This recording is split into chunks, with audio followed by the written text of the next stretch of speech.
കാണുവാനുള്ള ഭാഗ്യവും പദവിയും ഒക്കെ എനിക്ക് ലഭിച്ചു.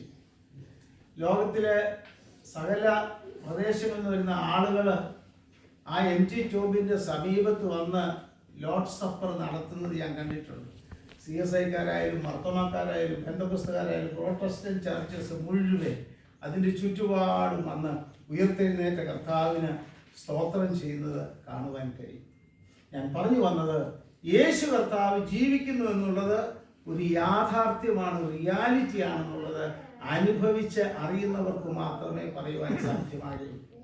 ഇന്ന് ഏവൻഗേലിയോൻ വായിച്ച ഭാഗത്ത് വിശുദ്ധ ലൂക്കോസ് എഴുതിയ സുവിശേഷം 24-ാമത്തെ അധ്യായത്തിൽ നമ്മൾ കാണുന്നത്, പേടിച്ച് അരണ്ട സ്ത്രീകൾ കല്ലറയുടെ വാതിക്കൽ ചെല്ലുന്നതാണ് അവിടുത്തെ ചിത്രീകരണം. അവിടെ എഴുതിയിരിക്കുന്നത് അങ്ങനെയാണ്. അപ്പോൾ ദൈവത്തിൻ്റെ രണ്ടുപേർ പറഞ്ഞു, നിങ്ങൾ ജീവനുള്ളവനെ മരിച്ചവരുടെ ഇടയിൽ അന്വേഷിക്കുന്നത് എന്തിനാണ്? അവനിവിടെ ഇല്ല, താൻ പറഞ്ഞതുപോലെ താൻ ഗലീലയ്ക്ക് പോയിരിക്കുന്നു എന്ന് പറയുന്നതായിട്ട് നമ്മൾ അവിടെ കാണുന്നു. അവിടെ എഴുതിയിരിക്കുന്നത് ഭയപ്പെട്ട് ഭ്രമിച്ചു എന്നാണ് എഴുതിയിരിക്കുന്നത്. അപ്പോൾ സ്ത്രീകളാണ്, ഏർലി മോർണിംഗ് ആണ്, ഭയത്തോടുകൂടി യഹൂദന്മാരോടുള്ള ഭയമുണ്ട്, ഭയത്തോടു കൂടിയാണ് അവർ ചെല്ലുന്നത് എന്ന് എഴുതിയിട്ടുണ്ട്. അതുപോലെ തന്നെ മത്തായിയുടെ സുവിശേഷം 28-ാമത്തെ അധ്യായം 10-ാമത്തെ വാക്യത്തിലും അവിടെ നമ്മൾ കാണുന്നുണ്ട്, അവർ ഭയത്തോടു കൂടിയാണ് ചെന്നത്. വിശുദ്ധ മർക്കോസ് സുവിശേഷത്തിൽ വായിക്കുന്നു, അവർ ഭയത്തോടു കൂടിയാണ് വന്നത്. ഈ ഭയത്തോടു കൂടി വന്ന ആളുകളോട് ദൈവത്തിൻ്റെ ദൂതൻ പറയുന്നു, ഫിയർ നോട്ട്, ഭയപ്പെടേണ്ട, or be not afraid എന്നാണ്. അപ്പോൾ സുവിശേഷങ്ങളിലെല്ലാം നാം കാണുന്ന ഒരേ ഒരു വാക്ക്, ഒരേ ഒരു സ്റ്റേറ്റ്മെന്റ് എന്ന് പറയുന്നത് ഭയപ്പെടേണ്ട എന്നുള്ള സ്റ്റേറ്റ്മെന്റാണ്. അപ്പോൾ ഞാൻ ഓർക്കുകയായിരുന്നു, ഈസ്റ്ററിൻ്റെ ക്വിൻറ്റെസൻസ്, ഈസ്റ്ററിൻ്റെ സാരാംശം എന്താണെന്ന് ചോദിച്ചാൽ ഈ പദമാണ് ഫിയർ നോട്ട്, ഭയപ്പെടേണ്ട എന്നുള്ളതാണ്. കാരണം ഒരു ഫിയർ സ്ട്രിക്കൻ വേൾഡ്, നമ്മുടെ ചുറ്റുപാട് നമ്മൾ കാണുന്ന ഒരു ഭയചകിതമായ ഒരു ലോകമാണ് കാണുന്നത്. ദേശം ദേശത്തോടും ജാതിയോടും രാഷ്ട്രത്തോടും തമ്മിൽ മത്സരിക്കുകയും യുദ്ധം ചെയ്യുന്ന ഒരു വേള. റഷ്യയും യുക്രൈനും ഉണ്ട്, അതുപോലെ തന്നെ ഇസ്രായേലും മറ്റുള്ള രാജ്യങ്ങളുമായിട്ടുണ്ട്, ഇന്ത്യയും ചൈനയുമായിട്ടുള്ള പ്രശ്നങ്ങളുണ്ട്, ധാരാളം ലോകം മുഴുവൻ പ്രശ്നങ്ങളാണ്. അതുപോലെ തന്നെ ഓരോ സംസ്ഥാനങ്ങൾ പ്രശ്നങ്ങളുണ്ട്, ഭവനങ്ങളിൽ പ്രശ്നങ്ങളുണ്ട്, ഇൻഡിവിജ്വൽസിൻ്റെ ഇടയിൽ പ്രശ്നങ്ങളുണ്ട്. ചുരുക്കം പറഞ്ഞാൽ എല്ലായിടത്തും ഭയം നിറഞ്ഞിരിക്കുന്ന ഒരു ലോകം. ഈ ഭയം നിറഞ്ഞിരിക്കുന്ന ലോകത്തിലെ ഭയത്തിൻ്റെ ചുറ്റുപാടിലാണ് ദൈവം നമ്മളോട് പറയുന്നു, പീസ് ബി അൺടു യു, നിങ്ങൾക്ക് സമാധാനം എന്ന് പറയും. വേദപുസ്തകത്തിലെ 365 പ്രാവശ്യം ഫിയർ നോട്ട് എന്നുള്ള പദം എഴുതിയിട്ടുണ്ട്. അപ്പം ഞാൻ ഓർക്കാറുണ്ട്, ഒരു ദിവസത്തേക്ക് ഒരു വാക്ക് എന്നുള്ള രീതിയിലാണ് നമുക്ക് വേണമെങ്കിൽ അത് എടുക്കാം. ഫിയർ നോട്ട്, ഭയപ്പെടേണ്ട എന്നുള്ള പദം രേഖപ്പെടുത്തിയിട്ടുണ്ട്. അതുകൊണ്ട് ദൈവം പറയുന്നു, ദൈവം തരുന്ന സമാധാനമാണ് ഏറ്റവും വലിയ സമാധാനം എന്നുള്ളത് ഓർക്കേണ്ടതായിട്ടുണ്ട്. അതുകൊണ്ട് ഭയം നിറഞ്ഞ ലോകത്തിൽ ഭയമില്ലാതിരിക്കുക എന്നുള്ളതാണ് ഈസ്റ്റർ നമുക്ക് നൽകുന്ന ആദ്യത്തെ സന്ദേശം. അതുമാത്രമല്ല, ഒരു ചിന്തകൻ പറഞ്ഞു, ഈസ്റ്ററിനെ കുറിച്ച് പറയുകയാണ്, ദി ഡെത്ത് ഓഫ് ഡെത്ത് എന്നാണ് പറയുന്നത്. ദി ഡെത്ത് ഓഫ് ഡെത്ത്, മരണത്തിൻ്റെ മരണമാണ് ഈസ്റ്റർ എന്ന് പറയുന്നത്. മരണത്തെ എന്നേക്കുമായിട്ട് യേശു കർത്താവ് ഇല്ലാതാക്കി എന്നുള്ളത് നമ്മൾ മനസ്സിലാക്കുന്നു. അത് മാത്രമല്ല, നമ്മൾ കാണുന്നത് ഈ സ്ത്രീകൾ ചെല്ലുമ്പോൾ അവർ പറഞ്ഞുകൊണ്ട് പോയൊരു കാര്യമുണ്ട്. അത് മർക്കോസ് മാത്രമാണ് രേഖപ്പെടുത്തിയത്. അവർ പറഞ്ഞുകൊണ്ട് പോയത്, who shall roll us away the stone from the tomb. നമ്മൾ പോവുകയാണ്, പക്ഷെ വലിയ കല്ല് അവിടെ ഉറപ്പിച്ചു വെച്ചിട്ടുണ്ട്. ആര് നമുക്ക് വേണ്ടി കല്ല് ഉരുട്ടി നീക്കും എന്നുള്ള ഭീതി ഉണ്ടാവും. നമ്മൾ അവിടെ വരെ പോവുകയാണ്, പക്ഷെ ആരാണ് കല്ലുരുട്ടി നീക്കുന്നത്? സുഗന്ധവർഗം പൂശേണ്ടതിനാണ് പോകുന്നത്. യേശു കർത്താവ് ഉയർത്തെഴുന്നേൽക്കും എന്നുള്ള ചിന്തയിലല്ല അവർ പോകുന്നത്, സുഗന്ധവർഗം പൂശേണ്ടതിനാണ് പോകുന്നത്. പക്ഷേ നമ്മൾ കാണുന്നത് എന്താണെന്നറിയാമോ? അവരെന്താണോ ഭയപ്പെട്ടു പോയത്, എന്താണോ അവർ വേദനിച്ചുകൊണ്ട് പോയത്, ആ വേദനയും ആ പ്രശ്നവും അവർ ചെല്ലുന്നതിന് മുൻപായി ദൈവം അവിടെ പ്രവർത്തിക്കുന്നത്. മത്തായിയുടെ സുവിശേഷം 28-ാമത്തെ അധ്യായത്തിൽ എഴുതിയിരിക്കുന്നു, ദൈവത്തിന്റെ Angel of the Lord came down from heaven and rolled the stone and sat over it. ദൈവത്തിന് സ്തോത്രം. അവിടെ എഴുതിയിരിക്കുന്നത്, ആർക്കും നീക്കാൻ വയ്യാത്ത ഒരു വലിയ കല്ലുണ്ടല്ലോ, ആ വലിയ പാറ, ദൈവത്തിന്റെ ദൂതൻ ഇറങ്ങി വന്ന്, സ്വർഗത്തിൽ നിന്ന് ഇറങ്ങി വന്ന് ഉരുട്ട് നീക്കി അതിന്മേലിരുന്നു. നമ്മുടെ പ്രോബ്ലം, ജീവിതത്തിൽ എന്തെല്ലാം പ്രശ്നമുണ്ടെങ്കിൽ ആരാണ് ഇത് പരിഹരിക്കുന്നത്, എങ്ങനെയാണ് പരിഹരിക്കപ്പെടുന്നത്? നിങ്ങളോ ഞാനോ ആരെങ്കിലും വേദനപ്പെടുന്നുണ്ടെങ്കിൽ അവർ God is a great God. നമ്മുടെ ദൈവം വലിയവരായ ദൈവമാണ്. അവന്റെ മുൻപിൽ നമ്മുടെ പ്രശ്നങ്ങൾ ഒന്നുമില്ല എന്ന് നോക്കണം. നമ്മൾ പലപ്പോഴും പ്രശ്നങ്ങളെ ഓർത്ത് ഭാരപ്പെടുന്നവരാണ്. What is my future? എൻ്റെ കുടുംബത്തിൻ്റെ ഫ്യൂച്ചർ എന്താണ്? എൻ്റെ ഫ്യൂച്ചർ എന്താണ്? എൻ്റെ മക്കളുടെ ഭാവി എന്താണ്? അതൊക്കെ നമ്മൾ ചിന്തിക്കാറുണ്ട്.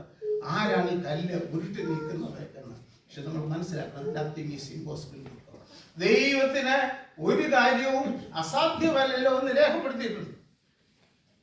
മറിയോട് പറയുന്നുണ്ട് ഗബ്രിയേൽ ദൂതൻ, ദൈവത്തിന് ഒരു കാര്യവും അസാധ്യമല്ലല്ലോ. അതുകൊണ്ട് നമ്മുടെ ലൈഫ് ജേണി, നമ്മുടെ ജീവിതയാത്രയിൽ നമുക്കുണ്ടാകുന്ന എല്ലാ പ്രശ്നത്തിനും പരിഹാരമായിട്ട് അവരുണ്ട് എന്ന് നോക്കണം. അത് രണ്ടാമത്തെ കാര്യം, ഈസ്റ്ററുമായിട്ട് ബന്ധപ്പെട്ട് പറയേണ്ട രണ്ടാമത്തെ കാര്യം ഇതാണ്. Problems, hindrances are there. നമ്മുടെ ജീവിതത്തിൽ ഹിൻഡ്രൻസസ് ഉണ്ട്, പ്രോബ്ലംസ് ഉണ്ട്. പക്ഷെ നമ്മുടെ ദൈവം വലിയവനായ ദൈവം. മൂന്നാമതായിട്ട് ഈ ദൂതന്മാര് ഇവരോട് ചോദിക്കുന്നുണ്ട്, നിങ്ങൾ ജീവനുള്ളവനെ മരിച്ചവരുടെ ഇടയിൽ അന്വേഷിക്കുന്നത് എന്ത്? He is not here. അവൻ ഇവിടെ ഇല്ല. അവൻ മരിച്ചവരുടെ ദൈവമല്ല, അവൻ ജീവനുള്ളവരുടെ ദൈവമാണ്. നമ്മുടെ ചർച്ച് ചത്തതാണെങ്കിൽ ഇവിടെ കർത്താവില്ല. നമ്മുടെ സഭ ജീവനുള്ളതാണെങ്കിൽ അവിടെ നമ്മുടെ കർത്താവ് നമ്മളോടൊപ്പമുണ്ട് എന്ന് ഓർക്കേണ്ടതായിട്ടുണ്ട്. Among the dead, മരിച്ചവരുടെ ഇടയിലല്ല എന്ന് ഓർക്കണം. Jesus in the midst of the living church. നമ്മുടെ നടുവിൽ യേശു കർത്താവ് ഉണ്ട് എന്ന് ഓർക്കേണ്ടതായിട്ടുണ്ട്. ദൂതൻ പറഞ്ഞു, ഹി ഈസ് നോട്ട് ഹിയർ. അവൻ ഇവിടെ ഇല്ല. അവനെ മരിച്ചവരുടെ ഇടയിൽ അന്വേഷിക്കേണ്ട, അവനെ ജീവനുള്ളവരുടെ അന്വേഷിച്ചാൽ മതി. അതുകൊണ്ടാണ് നമ്മൾ നേരത്തെ പാടിയത്, അവൻ മൂലം യേശു എൻ്റെ കർത്താവ് ഉയർത്തതിനാൽ ഞാനും ജീവിക്കുന്നില്ലേ, എന്നെ യേശു ജീവിക്കുന്നതായതിനാൽ ഞാനും എന്നേക്കും ജീവിക്കുക എന്ന് പറയും. എൻ്റെ കർത്താവ് ജീവിക്കുന്നത് കൊണ്ട് ഞാനും ജീവിക്കുന്നു എന്ന് പറയുവാൻ നമുക്ക് ഇടയാക്കിയിട്ടുണ്ട്. നമുക്ക് പണ്ടൊരു നമ്മുടെ ഒരു കോറസ് ഇല്ലേ, I know he is able, I know my Lord is able to carry me through, he is able. നമ്മുടെ ദൈവം ഏബിളാണ്, ശക്തനായ ദൈവമാണ്. നമ്മുടെ ജീവിതയാത്രയിൽ നമ്മെ നയിക്കുവാൻ കഴിവുള്ളവനാണ് എന്ന് ഓർക്കേണ്ടതായിട്ടുണ്ട്. ഇവിടെ പറയുന്നത് മരിച്ചവരുടെ ഇടയിൽ അന്വേഷിക്കുന്നത്. അതിനുശേഷം പറയുന്നു, as it is predicted, as Jesus said. യേശു അവന് പറയാണ്, നിങ്ങൾ മറന്നുപോയോ? അവൻ പറഞ്ഞതുപോലെ എന്ന് പറഞ്ഞാൽ മുൻപേ യേശു കർത്താവ് പറഞ്ഞിരുന്നു. അവൻ പറഞ്ഞതുപോലെ അവൻ ഉയർത്തെഴുന്നേറ്റ് നിങ്ങൾക്ക് മുൻപേ ഗലീലയ്ക്ക് പോയിരിക്കുന്നു എന്നാണ് എഴുതിയിരിക്കുന്നത്. അതുകൊണ്ട് നമ്മൾ മനസ്സിലാക്കേണ്ടത്, Jesus is the only one who acts as he preaches. അവൻ പറയുന്നതെല്ലാം അതുപോലെ പ്രവർത്തിക്കുന്ന ആളാണ്. അതുകൊണ്ടാണ് അവിടെ പറയുന്നത്, അവൻ he will keep his words. ദൈവം തന്റെ വാക്ക് പാലിക്കുന്ന ദൈവമാണ്. അവിടെ നമ്മെ സംബന്ധിച്ചിടത്തോളം നമ്മൾ ദൈവവചനം വായിക്കുമ്പോൾ ഓർക്കണം, വെറുതെ പറഞ്ഞു പോകുകയല്ല, അവന് വാക്ക് പാലിക്കുന്ന ദൈവമാണ് നമ്മുടെ ദൈവം എന്ന് ഓർക്കേണ്ടതായിട്ടുണ്ട്. അതിനുശേഷം ആ സ്ത്രീകളോട് പറയുന്നു, ഗോ ക്വിക്ക്ലി. തളർന്ന പെരുക്കപ്പാനല്ല പറഞ്ഞത്, ഇറ്റ് ഈസ് എ കമാൻഡ്.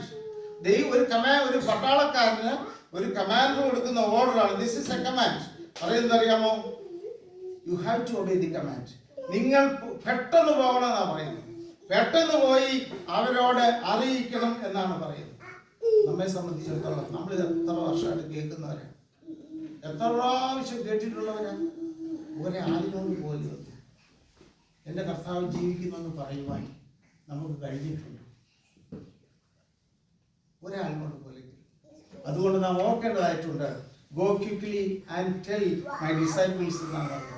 നമ്മൾ വേദപുസ്തകത്തിൽ now is the time of salvation, രക്ഷയ്ക്കുള്ള സമയം ഇപ്പോൾ തന്നെയാണ്. അത് മാത്രമല്ല അവരോട് സ്ത്രീകളോട് പറഞ്ഞെന്താ പറയാ, ആരോട് എന്ന് പറയാനാ പറഞ്ഞത്? ഗോ ആൻഡ് ടെൽ ഹും. ഇത് ഇവിടെ നാട്ടുകാരെ പള്ളി വെച്ചിങ്ങനെ ചോദ്യം ചോദിക്കാറുണ്ട്. ഇതിന്റെ കൂടുതൽ അവിടെ ചോദിച്ചാൽ ആരോട് പറയാനാ പറഞ്ഞത്? Go and tell, go quickly and tell to whom. സംശയം ഇല്ലേ? ആരോട് പറയാനാ പറഞ്ഞത്? നിങ്ങൾ പോയി അവന്റെ ശിഷ്യന്മാര്, ടെൽ ഹിസ് ഡിസൈപ്പിൾസ്. അവിടെ ചെന്ന് പീലാത്തോസിനോട് പറയാനോ അവിടെ ചെന്ന് യൂദായോട് പറയുവാനോ അല്ല അവരോട് ആവശ്യപ്പെട്ടത്. He has no reproaches. അവരോട് ഒരു പ്രശ്നവുമില്ല. Tell his disciples. എന്താണെന്നറിയാമോ? 3.5 വർഷം കൂടെ കൊണ്ട് നടന്ന ഈ ശിഷ്യന്മാർക്ക് താൻ ആരാണെന്ന് മനസ്സിലായിട്ടില്ല. ഇതുവരെ മനസ്സിലായിട്ടില്ല. അതാണ് പാരമ്പര്യമായിട്ടുള്ളവരാണ്. കർത്താവ് ആരാണെന്നുള്ളത് രുചിച്ചറിഞ്ഞിട്ടുണ്ടോ? സങ്കീർത്തനക്കാരൻ പറഞ്ഞു, taste and see that God is good. യഹോവ നല്ലവനെന്ന് രുചിച്ചറിവീൻ എന്ന് പറയുന്നുണ്ട്. അതുകൊണ്ട് എന്തുകൊണ്ട് വൈ നോട്ട് ടു എനിമീസ്, എൻ്റെ ശത്രുക്കളോട് എന്ന് പറ. നമ്മളാണെങ്കിൽ എങ്ങനെ ഇല്ലേ? ആദ്യം ചെന്ന് ആരെ ചെന്ന് കാണും? പീലാത്തോസിനെ കാണും, അല്ലെ യൂദയെ കാണും, ഇല്ലേ? ഇവിടെ അങ്ങനെയല്ല. ഇവിടെ പറയുന്നു ആ ഡിസൈപ്പിൾസിനോട് ചെന്ന് പറയണം. എന്താണെന്നറിയാമോ? അവർക്കറിയത്തില്ല. ഒരു സമയത്ത് ശിഷ്യന്മാർ ചോദിക്കുന്നുണ്ട്, ഹൂ ഈസ് ദിസ് മാൻ? അവർ തന്നെ ചോദിക്കട്ടെ. 3.5 വർഷം നമ്മൾ ചോദിക്കുന്നത് ഇവൻ ആരാണ്? അവൻ ആരാണെന്ന് ചോദിച്ചിട്ട് പറഞ്ഞതെന്നറിയാമോ? അവർ പറഞ്ഞത് both the sea and the wind obey him. അതായത് കടലും കാറ്റും കൂടെ ഇവനെ അനുസരിക്കുന്നുവല്ലോ. ഇവൻ ആരാണ്? കൂടെ നടന്നവരാണ്. 3.5 കൊല്ലം കൂടെ നടന്ന ആളുകൾക്ക് പോലും അവൻ ആരാണെന്ന് മനസ്സിലായില്ല. നമുക്ക് ഒരു പക്ഷെങ്കിൽ അവൻ ആരാണെന്ന് ശരിയായി മനസ്സിലായി കാണത്തില്ല എന്നുള്ളതാണ് ഇവിടെ നാം മനസ്സിലാക്കേണ്ടതായിട്ട്. ഇവിടെ നമ്മൾ കാണുന്ന ഒരു കാര്യം എന്താണെന്നറിയാമോ? യേശു കർത്താവിനെ ബിട്രേ ചെയ്തതാണ് യൂദ. അവനെ ഡിനൈ ചെയ്താണ് പീറ്റർ, അല്ലേ? യേശുവിനെ ഒറ്റയ്ക്ക് കൊടുത്ത ആളുണ്ട്, യേശുവിനെ തള്ളി പറഞ്ഞ ആളുണ്ട്. ഈ ശിഷ്യന്മാർ ഇപ്പോൾ ഈ സ്ത്രീകളോട് പറയുമ്പോൾ അവരെവിടെ ആയിരുന്നു? ഈ ശിഷ്യന്മാർ എവിടെ ആയിരുന്നു? സ്ത്രീകൾ മാത്രം ഓടിച്ചെന്നു. അവര് ഇൻസൈഡ് ദി ക്ലോസ്ഡ് ഡോർ. അവര് അടച്ച ഒരു മുറി അടച്ച് യഹൂദന്മാരെ പേടിച്ച് അവർ മുറി അടച്ച് ഇരിക്കുകയായിരുന്നു. എന്താണെന്നറിയാമോ? അവന് സംഭവിച്ചത് എനിക്കും സംഭവിക്കും. കർത്താവിനോട് പറഞ്ഞതാണ്, നീ മരിക്കേണ്ടി വന്നാൽ നിന്നോടുകൂടെ പോരെന്ന് പറഞ്ഞ ആളാണ് പത്രോസ്. മുഴുവെടുക്കനായിരുന്നു, അല്ലേ? എന്നിട്ട് സ്ത്രീയുടെ മുമ്പിൽ വെച്ച് 2 കൈ തലയിൽ വെച്ചുകൊണ്ട് ഇവനെ ഞാൻ അറിയുന്നില്ല, കണ്ടിട്ട് പോലില്ല, നീ ഏത് ഭാഷ പറയുന്നത്, ഐ കാൻ നോട്ട് അണ്ടർസ്റ്റാൻഡ് എന്ന് പറഞ്ഞാണ്. പക്ഷേ യേശു കർത്താവ് അതൊന്നും ശ്രദ്ധിക്കുന്നില്ല എന്ന് ഓർക്കേണ്ടതായി. അതിനുശേഷം 6ാമതായിട്ട് മറ്റൊരു കാര്യം പറയാനുള്ളത്, ശിഷ്യന്മാരോട് അല്ല ഈ സ്ത്രീകളോട് ദൈവത്തിന്റെ ദൂതൻ പറഞ്ഞു, behold he goes before you ahead of you. അതായത് അവൻ നിങ്ങൾക്ക് മുൻപായി. ദൂതന്മാർ ആദ്യം പറഞ്ഞു ഫിയർ നോട്ട് എന്ന് പറഞ്ഞു. ഈ സ്ത്രീകൾ മുന്നോട്ട് യാത്ര ചെയ്യുമ്പോൾ ഈ ഉയർത്തെഴുന്നേറ്റ കർത്താവിനെ അവർ കണ്ടുവഴി. കർത്താവ് അവരോട് പറഞ്ഞു, ബി നോട്ട് അഫ്രൈഡ്. കർത്താവ് അവരോട് പറയുന്നതായിട്ട് മത്തായിയുടെ സുവിശേഷം 28-ാമത്തെ അധ്യായത്തിൽ നമുക്ക് കാണുവാൻ കഴിയും. നമ്മളെ സംബന്ധിച്ചിടത്തോളം ഈസ്റ്റർ എന്നൊക്കെ പറയുന്നത് പണ്ടെന്നോ നടന്ന AD 30 അല്ലെങ്കിൽ 1-ാം നൂറ്റാണ്ടിൽ നടന്ന ഒരു പഴയ സംഭവത്തിന് വെറും സാക്ഷികളായിട്ട് നമ്മൾ എല്ലാ വർഷവും ഈ ചടങ്ങ് നടത്തുന്ന നമ്മുടെ വിചാരം. But he is the risen Christ of our day. അവൻ ഉയർത്തെഴുന്നേറ്റ കർത്താവ് 2000 വർഷത്തിന് മുമ്പ് ഉയർത്തെഴുന്നേറ്റല്ല, അവൻ ഉയർത്തെഴുന്നേറ്റ ഇന്നും ജീവിക്കുന്നു, ഇന്നും നമ്മളോടൊപ്പം ഉണ്ട് എന്നുള്ള കാര്യമാണ് ഓർക്കേണ്ടത്. He is our Savior. അവനാണ് നമ്മുടെ വഴികാട്ടി. പേവിയർ എന്ന് പറഞ്ഞാൽ ആ വാക്കിന്റെ അർത്ഥം ദുർഘടങ്ങളെ മാറ്റിക്കളഞ്ഞ് വഴി ഒരുക്കുന്നവനാണ്. അവൻ നമുക്ക് മുൻപായി പോകുന്നു എന്ന് പറഞ്ഞാൽ ഉയർത്തെഴുന്നേറ്റ കർത്താവ് അവൻ നമുക്ക് മുൻപായി പോയിക്കൊണ്ടിരിക്കും. He is going forward. അവൻ മുൻപോട്ട് പോയിക്കൊണ്ടിരിക്കുകയാണ്. He is not going back at all. No backward look, no reproaches for those who had failed him. അവരോടൊന്നും യേശു കർത്താവിന് ഒരു പിണക്കവുമില്ല, ഒരു പഴിയുമില്ല. പീറ്ററിനോട് ഒന്നും പറയുന്നില്ല. പീറ്ററോട് അവസാനമായിട്ട് പറയുന്നത് എന്താ അറിയാമോ? ഉയർത്തെഴുന്നേറ്റ കർത്താവ് പത്രോസിനെ റീഇൻസ്റ്റേറ്റ് ചെയ്യുന്നു. പത്രോസിനെ റീഇൻസ്റ്റേറ്റ് ചെയ്യുന്നതായിട്ട് കാണാം. യഥാസ്ഥാനപ്പെടുത്തി പത്രോസിനോട് പറയുന്നു, go forward and feed my lamps. എൻ്റെ ആടുകളെ മേയ്ക്ക എന്ന് പറഞ്ഞ് വീണ്ടും പത്രോസിനെ ബലപ്പെടുത്തി അയക്കുന്നതായിട്ട് നമുക്ക് കാണാം. മത്തായിയുടെ സുവിശേഷം നമ്മൾ വായിക്കുമ്പോൾ 28-ാമത്തെ അധ്യായത്തിന്റെ അവസാനത്തെ വാക്യങ്ങളുണ്ട്. Go out and reach out. Go out and reach out. Make disciples. നിങ്ങൾ പോകണം, നിങ്ങൾ പോയി അനേകരെ എൻ്റെ ശിഷ്യന്മാരാക്കിക്കൊള്ളണം എന്ന് പറഞ്ഞു.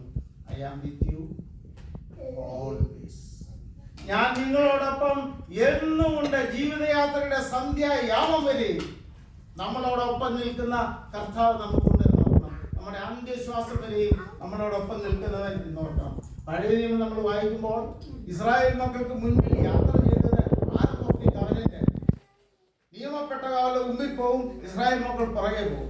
എന്നാൽ പുതിയ നിയമത്തിലേക്ക് വരുമ്പോൾ not the ark of the covenant but the risen Lord is before us. ഉയർത്തെഴുന്നേറ്റ കർത്താവ് നമ്മുടെ മുൻപിൽ പോകുന്നു എന്ന് ഓർക്കേണ്ടതായിട്ടുണ്ട്. യേശു കർത്താവിനെ ക്രൂശിച്ചപ്പോൾ ലോകം ഓർത്തു ഇവൻ ഇല്ലാതായി തീർന്നു എന്ന്.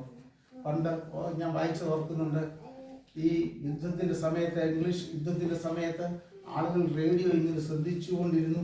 ആ സമയത്ത് വാട്ടർലൂ യുദ്ധത്തില് ആളുകൾ ഇങ്ങനെ റേഡിയോ ശ്രമിച്ചുകൊണ്ടിരിക്കുമ്പോൾ പറയുകയാണ്, എന്താ പറയുക, റേഡിയോസ് കേട്ടു, വെല്ലിംഗ്ടൺ ഡിഫീറ്റഡ്, അത്രേ കേട്ടുള്ളൂ.